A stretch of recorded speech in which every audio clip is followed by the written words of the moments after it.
We're pleased to welcome now into the Element Wealth studio Jeremy Nelson, the president of Element Wealth. All right, Jeremy, what's going on, man? Man, it's the race to the end of the year, right? Yeah. I mean, it's crazy in our industry, right? Because you got required minimum distributions and tax planning and so many different things that you got to do in this month, right? So it's a busy time for us. Well, I'll even bring this one up. You're too young to remember this probably. You weren't into the business world yet, but I was. And that's the investment tax credit, okay, the ITC. And that ended, I want to say 86, 87, something like that in that time frame when Reagan was in office. So we have similar tax policy now, the immediate expensing. But back then, in my industry, because what we sold qualified for that, the equipment itself, there was a rush. I mean, I literally would stay at the office for the 2 years that we were in business when that was still around, till 7 or 8 o'clock at night, helping our big business customers with orders because they had to get that in and get it on the books. You know what I'm saying? Yeah. Oh, yeah. And by the way, Gerard, invoice me now even though you're not going to deliver for a few weeks, right? Yeah. They wanted that invoice in hand to get that tax credit on their corporate income tax. It was called the investment tax credit. We don't have that anymore. We got something similar to that in the immediate expensing. But just thinking about the end of the year rush that you were talking about. It really is. It's a real thing in the planning world because, you think about, if you want to do Roth conversions, like they got to be done. Yeah. You can't wait till the end of the year and see how much it was and then retroactively go you lose back. the year benefit. You got required minimum distributions. You got to get them out. So there's stuff that, that 31st is a big day for us. Explain that to the folks, the required minimum distributions. So if you're 73 and over, then you are required to take a certain amount out of your IRA. So generally, if you're turning 73 this year, it's a little bit less than 4% of your IRA that you're required to take out. And every single year as you get older and older, the percent of your IRA that you have to take out gets bigger and bigger and bigger. Remember, you got this tax deduction, putting the money in, growing tax deferred. Now the government's saying, hey, it's time to pony up. So 73 is the age. A lot of people think that it's 70 and a half. Right. It used to be. And then it changed to 72. Now it's 73. Eventually it's going to go up to 75. Though. Okay. Gotcha. So some changes going on there, and of course, numerous changes in the Families First Tax Act. I think was the rebranding of the One Big Beautiful Bill Act. All that stuff kicks in. Some of it's retroactive tax provisions. Yep. January of this year. Some goes in next year. Some in the out years. But that's got the CPAs and the payroll companies all scrambling as well. I mean, it's a real challenge, right? I mean, things like, if you're a highly compensated person on your retirement plan, then your catch-up contributions are going to have to go Roth, and so the payroll providers are all trying to figure out with the record keepers, how they're going to make all this work. So it's a lot. Yeah, it is. But that's what keeps us in business, keeps us all busy. So let's talk a little bit about just the investing. I mean, that's what you guys do at Element Wealth is you help people manage their assets and ensure that their goals and objectives are met. Full disclosure, I've said this before. Yep. I am a satisfied client of Element Wealth. You and I sat down 5 years ago when we made a deposit there and mapped out a plan, and we followed that plan. And I don't bother you about it.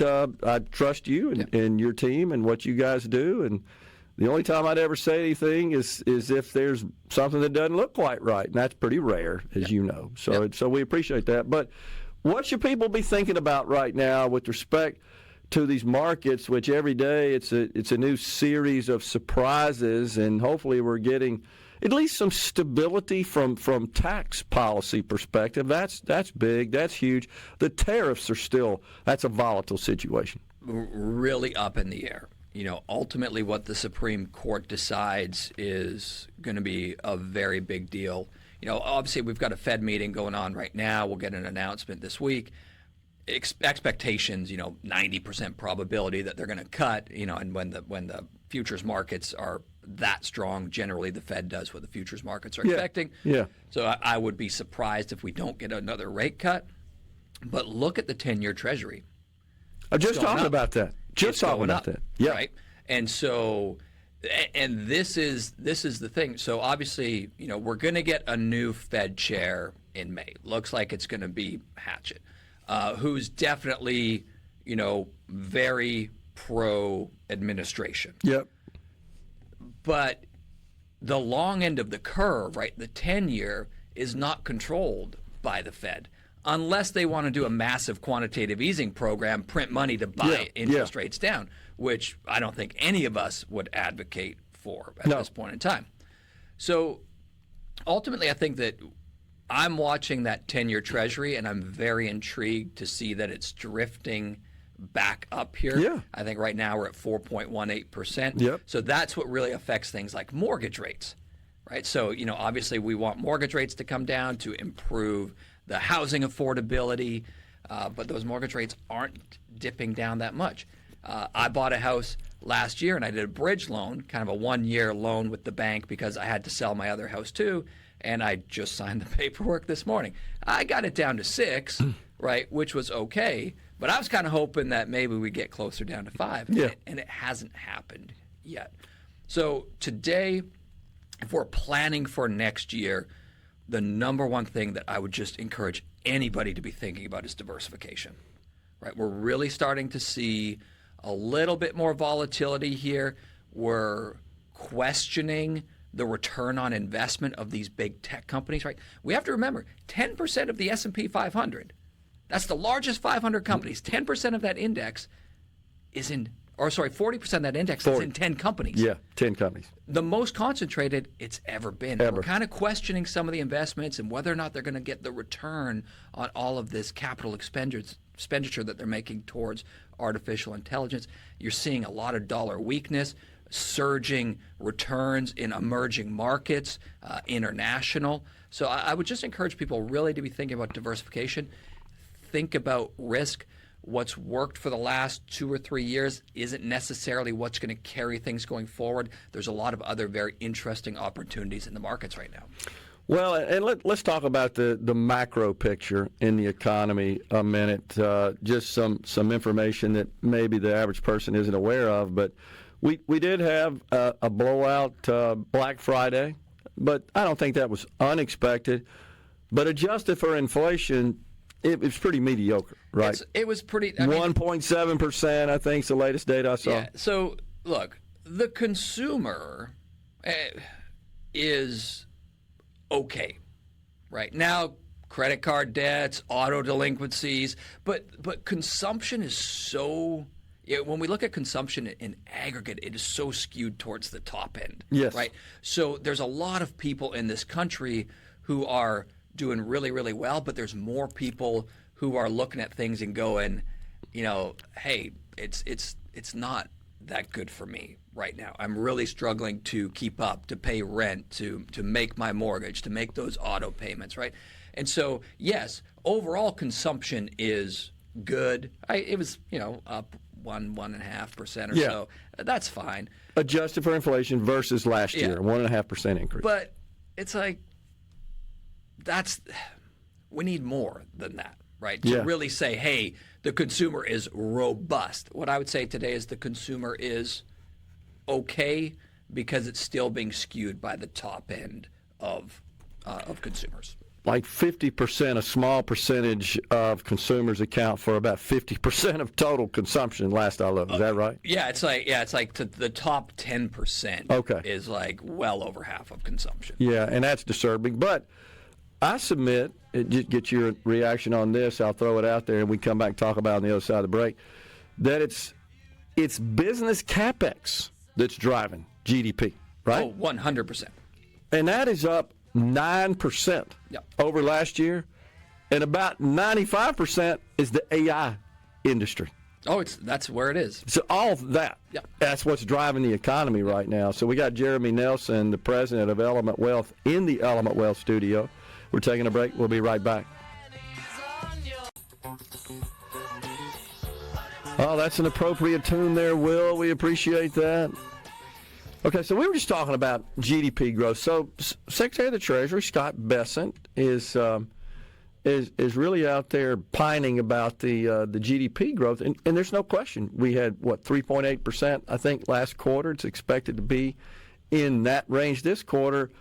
But you gotta, as always, you know this. When you get those reports, you gotta dig into the details and say, okay, what's driving this? So Q2 was a bounce back from a negative Q1. That's right. And it was all had to do with imports, kind of people trying to front load the imports before the tariffs came in. Okay. Yep.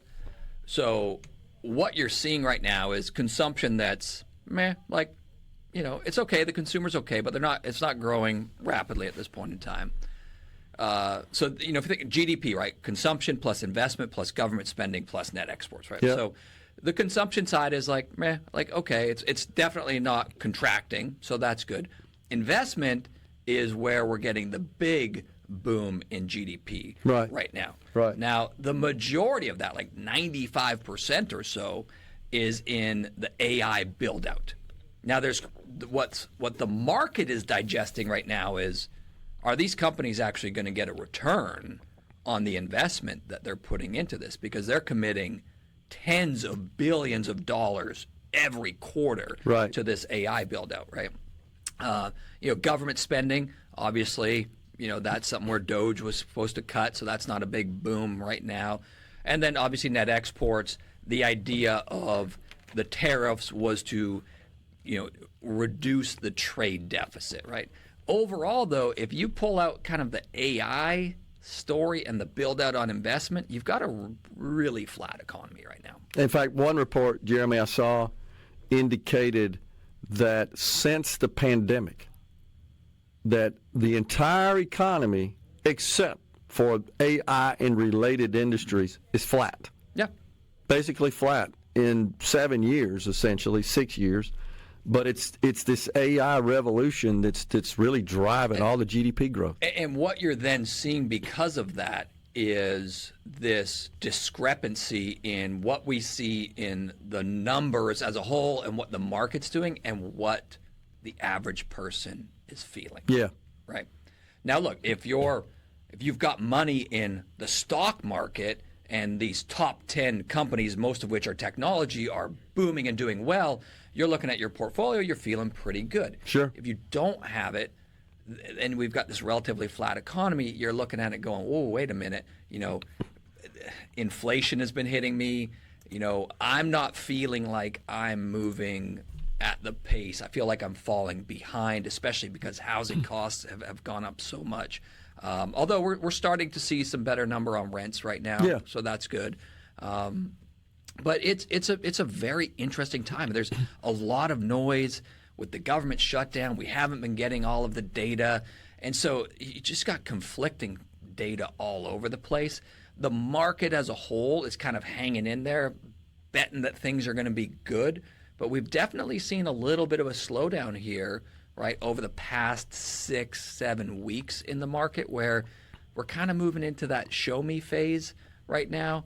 You're getting, I mean, I hate talking about cryptocurrency, but you're seeing a lot of volatility there. And, you know, Tom Lee, who's always on CNBC, you know, really smart guy, he talks about how cryptocurrency is kind of a leading indicator now. And so you're seeing a lot more volatility there. So that's why I just think people need to really, really be thinking about diversification right now.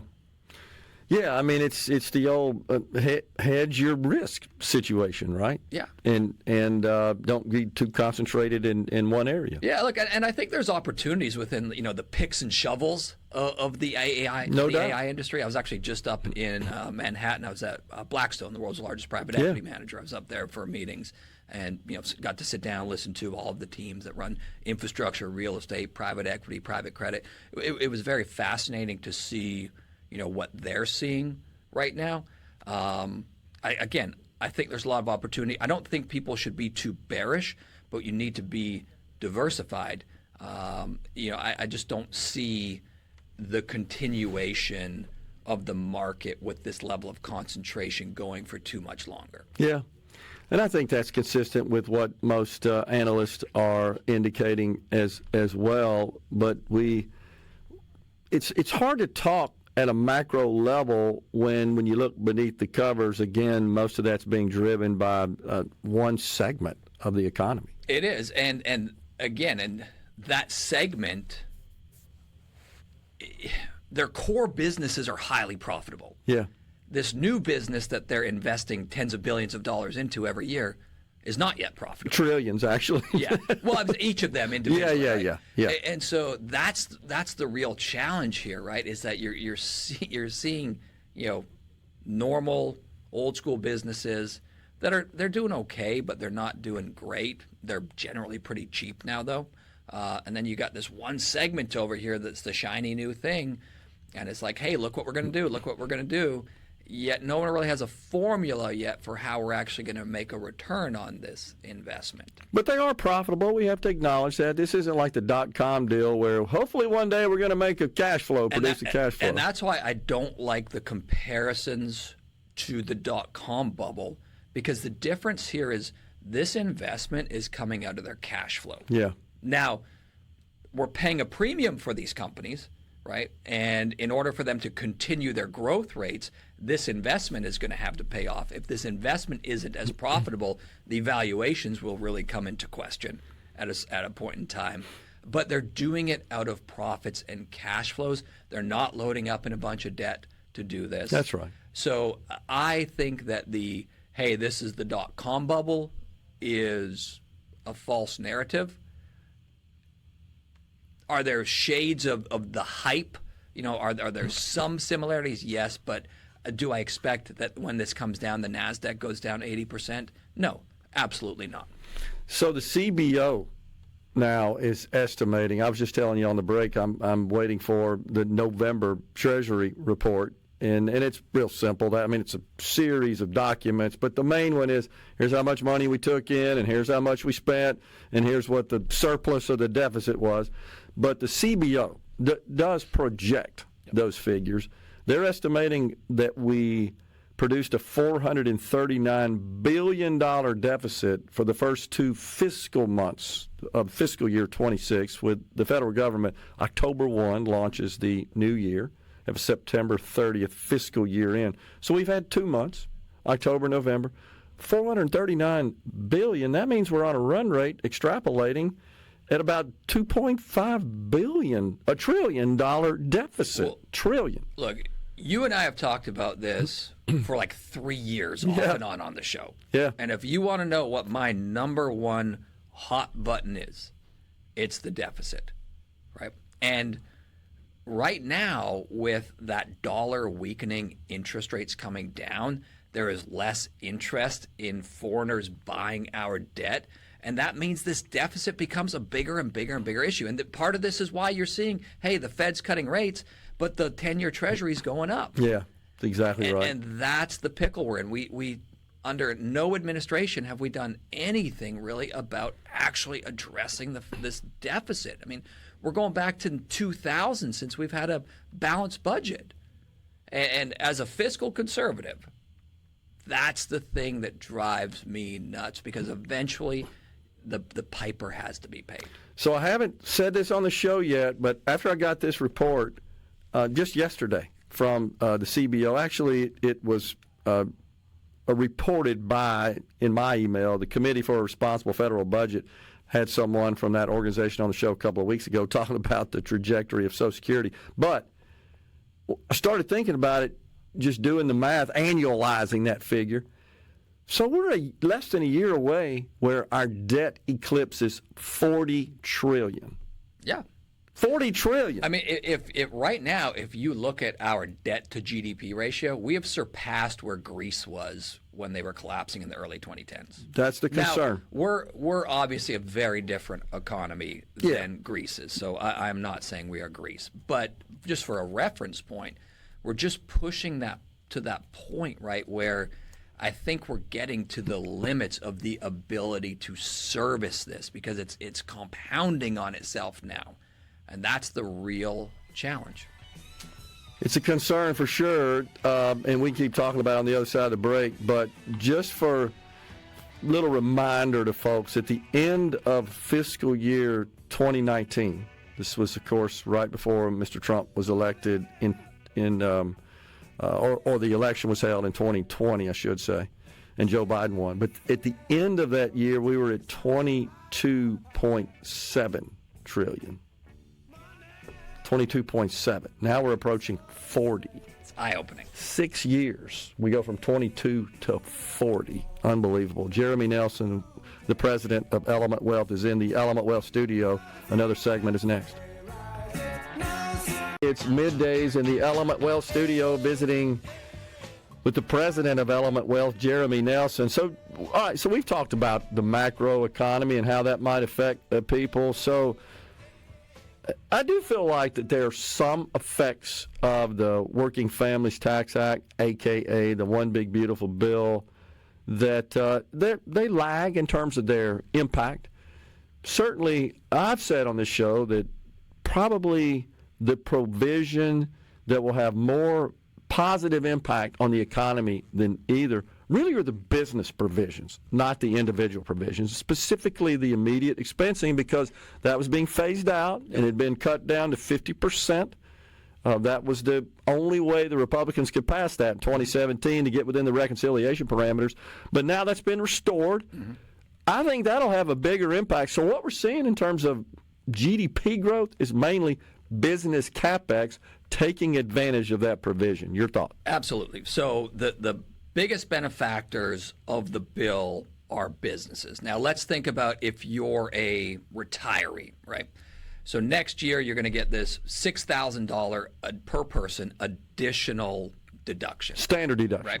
Increased. So, you're going to go from $15,000 to $21,000. So that's going to save you, call it $1,000 to $1,500. I think it's more like $300. Yeah. I think the average effective rate's probably more in the 20% range. But if you have money in the bank and CDs, the rates are getting cut. Yeah. Right. Aggressively, because we want these lower rates. Well, you're going to lose more in interest than you're going to gain in the tax deduction, right? So net, like if you're a retiree, outside of, hey, maybe it supports the market and your investment portfolio.